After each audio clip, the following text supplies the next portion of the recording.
रीट भर्ती परीक्षा 2022 का इंतजार होने जा रहा खत्म। शिक्षा विभाग रीट 2022 के आयोजन के लिए पूरी तरह से तैयार। जल्द जारी होगी रीट 2022 की विज्ञप्ति। 23-24 जुलाई को है रीट भर्ती परीक्षा प्रस्तावित। परीक्षा केंद्र जिला मुख्यालयों पर होने के आसार। परीक्षार्थियों की संख्या अधिक होने पर पारियों की संख्या बढ़ाई जाएगी। प्रत्येक जिले में परीक्षा का आयोजन जिला परीक्षा संचालन समिति करेगी। एग्जाम पेपर जिला मुख्यालयों पर ट्रेजरी में ही रखवाए जाएंगे। पेपर लीक और नकल की घटनाओं से प्रशासन ने लिया सबक। नई परीक्षा, नई चुनौती।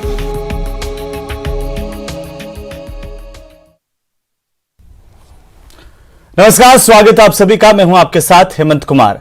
छोड़ो कल की बातें, कल की बात पुरानी, नए दौर में लिखेंगे हम मिलकर नई कहानी। कुछ इसी तर्ज पर राज्य सरकार ने जुलाई में प्रस्तावित रीट 2022 की परीक्षाओं की तैयारी शुरू कर दी है। शिक्षा मंत्री बीडी कल्ला ने कुछ स्तरीय बैठक के बाद यह जानकारी दी कि जल्द ही रीट 2022 की विज्ञप्ति जारी की जाएगी। उन्होंने कहा कि रीट परीक्षा का आयोजन शुचिता पूर्वक करवाया जाएगा। अधिकारियों को सभी परीक्षा केंद्र यथासंभव जिला मुख्यालयों पर सरकारी भवनों में ही बनाने के निर्देश दिए गए हैं और साथ ही परीक्षार्थियों की संख्या अधिक होने की स्थिति में पारियों की संख्या बढ़ाने के निर्देश है। वहीं शिक्षा विभाग के अतिरिक्त मुख्य सचिव पवन कुमार गोयल ने कहा है कि प्रत्येक जिले में परीक्षाओं का आयोजन जिला परीक्षा संचालन समिति करेगी और समिति जिला कलेक्टर की अध्यक्षता में काम करेगी।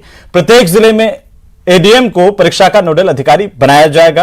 परीक्षा के पेपर जिला मुख्यालयों पर ट्रेजरी में रखवाए जाएंगे। लेकिन सवाल इस बात को लेकर के है कि क्या इतना सब करने के बाद भी परीक्षा रीट माफिया से बच पाएगी, क्योंकि इस प्रदेश के लाखों अभ्यर्थियों के भविष्य का बड़ा सवाल है।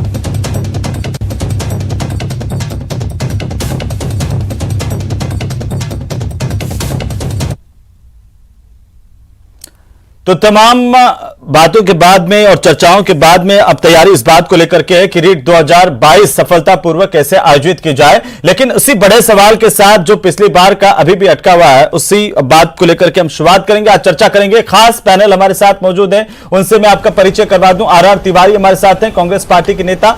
शैलेंद्र सिंह दाभाई हमारे साथ हैं, भारतीय जनता पार्टी के नेता। और साथ ही साथ हमारे साथ हैं एकीकृत बेरोजगार महासंघ के अध्यक्ष उपेंद्र यादव। वहीं पूर्व पुलिस अधिकारी अनिल गोठवाल हमारे साथ हैं। आप सभी का बहुत बहुत स्वागत है। और तिवारी साहब, सबसे पहले शुरुआत आपसे कि अब कितनी उम्मीद है कि इस बार परीक्षा माफिया से ये परीक्षा बच पाएगी? जो तैयारियां हैं वो काफी हैं इस परीक्षा को शुचितापूर्ण तरीके से, निष्पक्ष तरीके से और बिना नकल के करवाने के लिए। हेमंत, 100 में से 100% अब की बार जो आयोजित की जा रही है जुलाई माह में परीक्षा, 100% उसमें कहीं कोई करप्शन नहीं होगा। कांग्रेस सरकार की तरफ से वादा कर रहा हूं, कांग्रेस दल की तरफ से वादा कर रहा हूं। जननायक अशोक गहलोत ने अभी जो कल ही समाप्त हुआ विधानसभा का ये जो अधिवेशन था, हमने उसमें कड़ा कानून लेकर के आए। ये उपेंद्र यादव बैठे बेरोजगार संघ के एकीकृत के अध्यक्ष जी, लगातार इन्होंने और इनके साथियों ने कांग्रेस की सरकार पर दबाव डाला।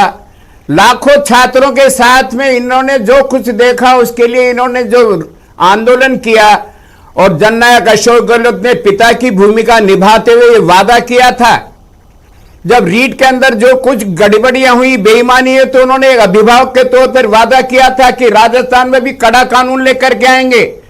तिवारी साहब, क्या जब किसी बात पर उपेंद्र यादव को आंदोलन करेंगे और दबाव डालेंगे तभी सरकार काम करती है क्या? सवाल उपेंद्र यादव को तो चुनाव लड़ना है। अब वो लड़ना आप तो राजस्थान वो राज्य हेमंत जो सबसे ज्यादा बेरोजगारों को रोजगार दे रहा है, उसके बाद भी बात कैसे मान ले? बीजेपी करे, एक तिवारी जी पहले भी कहते थे, तो मेरे को लग रहा है तिवारी जी आने वाली तिवारी जी सुनिए, तिवारी जी सुनिए, बीजेपी कह रही है कि आपकी बात मान कैसे ले? आप तो पहले भी कहते थे परीक्षा का पेपर नहीं हुआ, नहीं हुआ।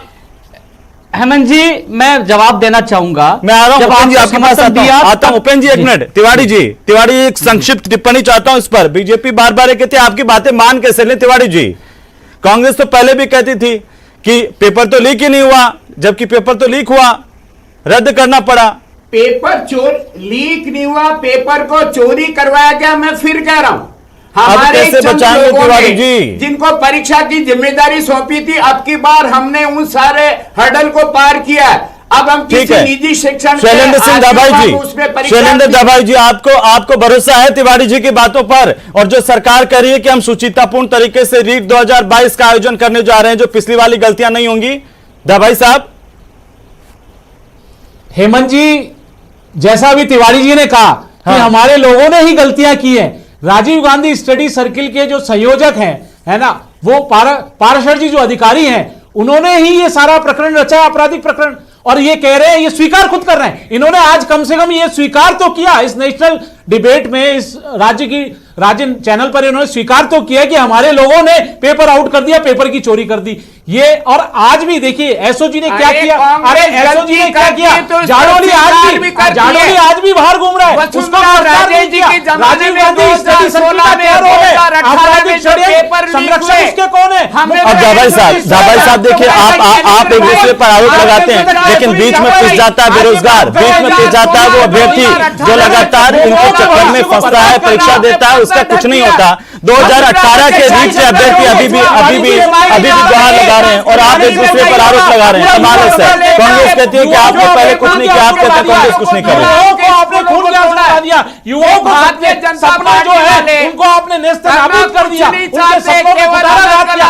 सुनने की आदत डालिए तिवारी जी, सुनने की आदत डालिए। जाड़ोली गिरफ्तार नहीं हुआ, राजीव गांधी स्टडी सर्किल का क्या रोल है? क्या आपके एसओजी ने ढीली कर दी? ढीली हो गई, आपने छोटे लोगों को गिरफ्तार कर लिया, उनके भी आपने देखा तथ्यात्मक रिपोर्ट कमजोर थी, सब अभियुक्त बरी हो गए। आपके विधायक के वहां जाके चलिए मैं इस पर आता हूं, दाभाई जी मैं इस पर आता हूं वापस से आपके पास आता हूं। दोनों शांत होइए, क्योंकि आप दोनों एक दूसरे पर सिर्फ आरोप प्रत्यारोप के अलावा कुछ नहीं करेंगे। उपेंद्र यादव जी, ठीक है। उपेंद्र जी, आपको कितना भरोसा है? आपको कितना भरोसा है जो सरकार आश्वासन दे रही है और जो विपक्ष कह रहा है, इन दोनों बातों पर क्या लगता है? इस बार जो रीट 2022 है वो पूरी तरह से निष्पक्ष आयोजित हो जाएगी? अभ्यर्थी इस बात को लेकर के पूरी तरह से आश्वस्त हो जाएंगे? मेरा नंबर है, सुनिए उपेंद्र जी बोलिए। हेमंत जी पहले तो इनका जवाब देना चाहूंगा। ठीक है। तिवारी जी जो बात कह रहे हैं ना, क्योंकि हम लगातार सीबीआई की जांच की मांग करें, मुझे लगता है पेपर इनके पास भी आया होगा, उनको डर लग रहा है जेल में चले जाएंगे। बड़े श्रम की बात है, सुभाष के आरोप लगे, दे दिए इस्तीफा, छोड़ेगा नहीं। सीबीआई की जांच होगी और कई नेता जेल में जाएंगे। शर्मानी चाहिए आप लोगों को। लाखों बेरोजगार हाईकोर्ट के हम जा रहे, हाईकोर्ट के सुप्रीम कोर्ट तक जाएंगे। आपके लोग शामिल है इसमें, राजस्थान से युवा बेरोजगार उखाड़ फेंकेंगे। आपको डर इस बात का है कि आपको रोजगार नहीं मिला, आपको राजनीतिक नियुक्तियां नहीं मिली, आप खुद पेपर आपके पास है, आप डरे हो, आप लोग हर व्यक्ति जेल जाएगा। 24 दिन आप सुन लीजिए, आप बोले जब मैं नहीं बोला, आप सुनने के वो दोनों को लाइए स्क्रीन पर। 24 दिसंबर 2019 को हेमंत जी 24 दिसंबर 2019 को रीट की परीक्षा की घोषणा हुई। एग्जाम कब हुई? 26 सितंबर 2021 को। कितने साल बाद आज बेरोजगार रो रहा है खून के आंसू, पेपर लीक हो गया, रद्द कर दिया। आज उनका हर्जाना कौन देगा? आज इन्होंने कानून की घोषणा कर दी। कानून की घोषणा कब की? जब हमने धरना प्रदर्शन किया, हमने अनशन किया, तब घोषणा की। और उपेंद्र यादव मुझे बताइए आपने क्या किया, उस पर हम पीछे नहीं जाएंगे। देखिए बहुत बड़े जो एक वर्ग है एक अभ्यर्थियों का, उसके भविष्य का सवाल है। उपेंद्र यादव, ये बीजेपी कांग्रेस सिर्फ एक दूसरे पर आरोप लगाती है। आप कहते थे कि कानून आना चाहिए, और कानून जब विधानसभा में आया, आपकी प्रतिक्रिया में देख रहा था, कह रहे थे कि कानून आ गया। अब क्या कानून आने के बाद भी आपको भरोसा नहीं है कि परीक्षाएं निष्पक्षता के साथ हो पाएंगी? ऐसे लोगों को दंडित किया जा सकेगा जो परीक्षा माफिया के तौर पर काम करता है? हेमंत जी मैं यही तो कह रहा हूं, कानून अभी राज्यपाल महोदय जी से अनुमोदन होगा, कई प्रक्रिया बाकी, उसको लागू करिए।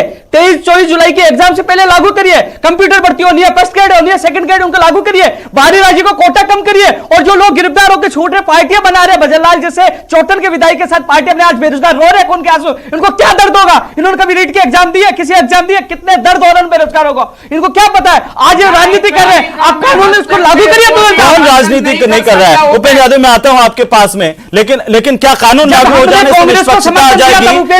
परीक्षा माफिया का क्या, जो लगातार परीक्षा को अपने शिकंजे में कस देता है, उससे कैसे बाहर निकालेगी सरकार? हमारे साथ में अनिल गोठवाल जी, पूर्व पुलिस अधिकारी। अनिल गोठवाल साहब, अब कानून की भी बात हो गई है और अब तो सरकार ने शायद एक सीख भी ले ली होगी कि कैसे कैसे पेपर आउट कर देते हैं, लीक हो जाता है, कैसे जो है नकल माफिया सक्रिय होते हैं। आपको लगता है ये जो सरकार कह रही है और कि हमने ये तैयारी की है, परीक्षा केंद्र जिला मुख्यालयों पर ही होंगे और जो सरकारी इमारतें हैं उन्हीं को परीक्षा केंद्र बनाया जाएगा, ट्रेजरी में जिला मुख्यालयों पर पेपर रखवाए जाएंगे, ये इंतजाम आपको लगता है पुलिस अधिकारी के तौर पर कि रीट परीक्षा 2022 को निष्पक्ष बनाएंगे? नहीं, ये बिल्कुल ठीक है कि जो इन्होंने पिछले अनुभव से जो सीख ली है कि कहाँ से स्ट्रांग रूम से पेपर लीक हो रहा है तो स्ट्रांग रूम को चेंज कर दिया कि भाई ट्रेजरी में कर दो, तो ये तो पहले थाने पे भी रखे जाते थे। मैं ये कह रहा हूं कि थाने पे भी रखे गए थे प्रश्न पत्र, ऐसा नहीं है। लेकिन बात यह है कि जो ये कानून बनाया है, बहुत बहुत धन्यवाद सरकार को कि अच्छा एक प्रयास किया है और विल पावर दिखाई है। लेकिन इसमें दो चीजें बहुत वो रख दी है। एक तो बर्डन ऑफ प्रूफ एक्यूज्ड के ऊपर होना चाहिए ताकि निर्दोषता का साबित करने का उसके ऊपर बर्डन रहता। ये एक इसके अंदर मेरे को जो मोटे मोटे तौर पे कमी लगती है। दूसरा एक ये जैसे 10 लाख का या जुर्माना है, ये फिर सरकार ने अपने हाथ में ले लिया। आइए ना, क्यों नहीं जांच अधिकारी के पास में होना चाहिए कि भाई इसकी संपत्ति जब्त करनी है या इसकी नहीं करनी है। तो ये फिर एक सीधे जवाब दीजिए तिवारी साहब, जो घोटाल जी करें उसका जवाब दीजिए सीधे सीधे शब्दों में, बिल्कुल संक्षेप में। तिवारी जी पाएंगे, खुद को बचाने काम कर रहे हैं लोग। तिवारी जी जवाब दीजिए इसका कि सरकार ने वापस वही क्यों कर दिया? हेमंत जी, तो जननायक राजनीति नियुक्ति के दौर में है। लेकिन उपेंद्र यादव जी आप पर ये सब लोग आरोप लगाते हैं, सिर्फ फोटो खिंचवाते हैं आप बेरोजगारों के नाम पर और फिर पीछे चले जाते हैं। पीछे बेरोजगार की मांगों के लिए जाना पड़ता है, किसके पास जाए, किसके पास जाए बताओ? समर्थन दिया था। लेकिन उपेंद्र जी ये कहते हैं जो विपक्ष के आपके लोग हैं वो ये कहते हैं उपेंद्र यादव सिर्फ फोटो खिंचवाएंगे वापस चले जाएंगे, और अगर कोई और इस मामले को लेकर के किरोड़ी लाल मीणा बैठे उपेंद्र यादव वहां पर नहीं गए। प्रदेश के बेरोजगार हेमंत जी, प्रदेश के बेरोजगार फौजी वहां पर लगातार अनशन करता रहा, लेकिन उपेंद्र यादव नहीं गए, ये आरोप है। तो किसको कहे कि कौन राजनीति नहीं कर रहा है? तिवारी साहब जवाब दीजिए, मैं आता हूं उपेंद्र जी आपके पास। जी, ये राजनीति साबित कर दो, मैं छोड़ के चला जाऊंगा 2 मिनट में। साबित तो करे, चले दे मेरा राजनीति ये खुद कर रहे हैं। अब जो रीट की परीक्षा हो रही है, उपेंद्र 46,000 बच्चों के भविष्य का प्रश्न उपेंद्र याद रखना। 46,000 लाख अभ्यर्थी है। तिवारी जी 45,000, 50,000, 1 लाख सारे छात्र छात्राओं के भविष्य का प्रश्न है। लेकिन जो सवाल गोठवाल जी ने उठाए हैं, जो सवाल उपेंद्र यादव ने उठाए हैं, जो सवाल दबाई जी ने उठाए, उसका जवाब तो दे दीजिए। कानून आखिरी कानून जो निर्णय ले रहे थे सरकारी परीक्षा केंद्र के पहले लागू कर देना। एक बात कहा था, पहले भी आने वाले समय के अनुसार परीक्षा केंद्र करिए। तिवारी साहब वो पूछ रहे हैं कि सारे दबाई जी पूछ रहे हैं आपसे, भारतीय जनता पार्टी आरोप लगा रही है कि आपने सिर्फ जांच के नाम पर खाना पूर्ति की, बड़े मगरमच्छ एक भी पकड़ में नहीं आए। उपेंद्र यादव चीख चीख के कह रहे हैं कि आपने जो लोगों को गिरफ्तार किया था वो सबके सब बाहर निकल गए, किसी के खिलाफ कोई सबूत पेश नहीं कर पाए। दोनों को दिखाइए, आर तिवारी उपेंद्र यादव दोनों को लाइए। क्या करेंगे? उखाड़ फेंकेंगे राजस्थान से, आपके साथ में उखाड़ फेंकेंगे राजस्थान से। ये युवा दिखाने नेता हो, आप छपास के नेता हो, छपास की बीमारी आपके साथ हो गया। आप जैसे लोगों की छपास करना चाहते हो, बेरोजगारों के नाम पर आप नेता। तिवारी साहब बड़ा जल्दी ये तो आप कह रहे थे कि उपेंद्र यादव ने संघर्ष किया, उपेंद्र यादव ने मांग उठाई थी और पिता के तौर पर उसके बाद में मुख्यमंत्री ने आवाज सुनी और बिल पास कर दिया, कानून बना दिया। अभी आप कह रहे हैं आप छपास के नेता हो। चलिए हमारे साथ में कनक सिंह जी जुड़े हुए हैं, शिक्षाविद है। कनक सिंह जी बहुत स्वागत है आपका न्यूज 18 राजस्थान पर। और राजस्थान की रीट को लेकर के सबसे बड़ी बहस आज हम बैठे हुए हैं खास पैनल के साथ। कनक सिंह जी मैं चाहता हूं कि आपका इस पर कमेंट क्या है? जो राज्य सरकार ने कहा है कि 2022 रीट का आयोजन किया जाएगा, निष्पक्षता के साथ किया जाएगा, आपका कमेंट क्या है इस पर?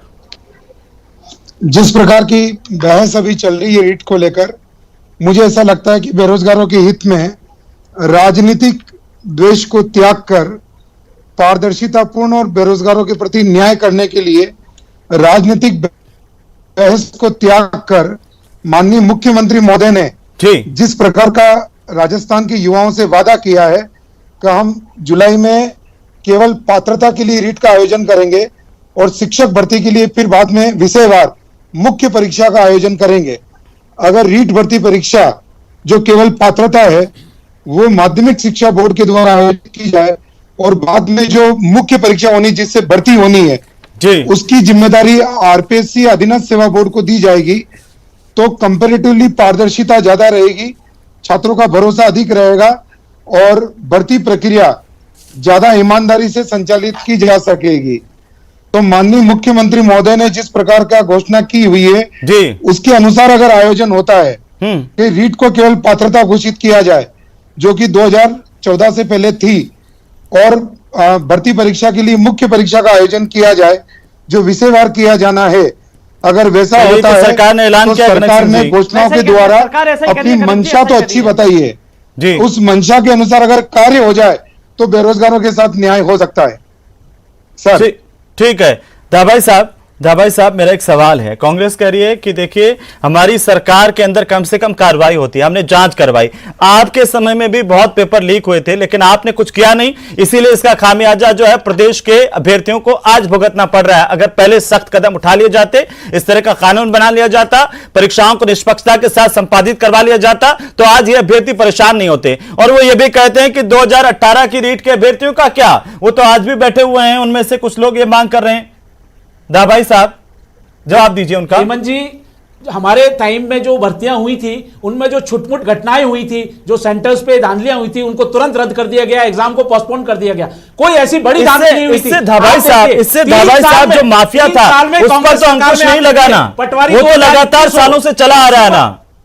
आप सुनिए तो सरी साहब जी पटवारी 2021 हो, कांस्टेबल 2021 हो, एसआई 2021 हो, रीट 2021 हो, जेईएन हो, आरएस प्री हो, सारी परीक्षाएं रद्द की गई है क्योंकि पेपर लीक हो गया। आप देखिए 15 भर्तियां जो है वो प्रशासनिक अधिकार, प्रशासनिक उसमें फंसी हुई है, प्रशासनिक स्वीकृतियां और प्रशासनिक भंवरजाल में फंसी हुई है, कुछ कोर्टों में फंसी हुई है। मैं आपको बताना चाहता हूं जो भारतीय जनता पार्टी के समय में जो भर्तियां निकाली गई थी उनको कांग्रेस सरकार आज पूरी कर रही है। मैं आपको इस मीडिया के माध्यम से बताना चाहता हूं कि आज आप देखिए पंचायत राज एलडीसी 2013, शिक्षक भर्ती 2012, वो आज तक नहीं हुई। उपेंद्र जी बैठे, वो भर्तियां भारतीय जनता पार्टी ने निकाली थी जिसको कांग्रेस आज तक भर्ती नहीं कर पाई है। तो दाभाई साहब आपको तो याद होगा ना कि अभ्यर्थियों के साथ जाकर केजरीवाल मीणा ने ऐलान किया था कि रीट को लेकर के हम आंदोलन करेंगे, सीबीआई जांच की मांग जब तक पूरी नहीं होगी हम पीछे नहीं हटेंगे। ये तमाम बातें कहां चली गई? कांग्रेस का चरित्र है। सीबीआई मांग से डर है, सीबीआई मांग चलिए ठीक है दाभाई साहब, ठीक है मैं आता हूं वापस। दाभाई साहब ठीक है, छोटे छोटे कमेंट रखेंगे। दाभाई साहब इतना ज्यादा समय नहीं होता। दाभाई साहब उपेंद्र जी आप कितने समय जो दाभाई जी कह रहे हैं ठीक कह रहे हैं, वो दाभाई जी सही कह रहे हैं। उपेंद्र जी डाला था कि उपेंद्र यादव और उपेंद्र यादव शैलेंद्र दाभाई को लाइए स्क्रीन पर। दाभाई जी रुकिए, हर मोर्चे पे फेल हो गई है। आप देखिए अजी रुकिए, अजी पक्ष रखने दीजिए, मुझे भी भाई उपेंद्र यादव को स्क्रीन पर लाइए। जी उपेंद्र यादव बोलिए। जी जब कांग्रेस के घोषणा पत्र में तिवारी जी आपको तिवारी जी एक मिनट, तिवारी जी ये सुनना नहीं चाहते, बोलिए उपेंद्र यादव भाई जी सुनिए, अजी हमारे से सुनिए। राजस्थान का नौजवान आज सो रहा है, वो अभ्यर्थी जो हमसे एक्सपेक्टेशन लगाए जाते हैं, उन जिनकी हमारे से अपेक्षाएं वो ये चाहते हैं कि हम एक करके बोले और उनकी आवाज सही तरीके से परेशान हो सके, उस पर मंथन हो सके। एक मिनट में चाहता हूँ दाभाई साहब और तिवारी साहब थोड़ा कंट्रोल कीजिए। उपेंद्र यादव बोलिए। दाभाई साहब बहुत नम्रता के साथ निवेदन करता हूँ कि शांत होइए, और तिवारी साहब मैं आपसे भी निवेदन करता हूँ कि शांत होइए। एक एक करके मैं सबको मौका दे रहा हूँ, सबके बोलिए। उपेंद्र यादव बोलिए।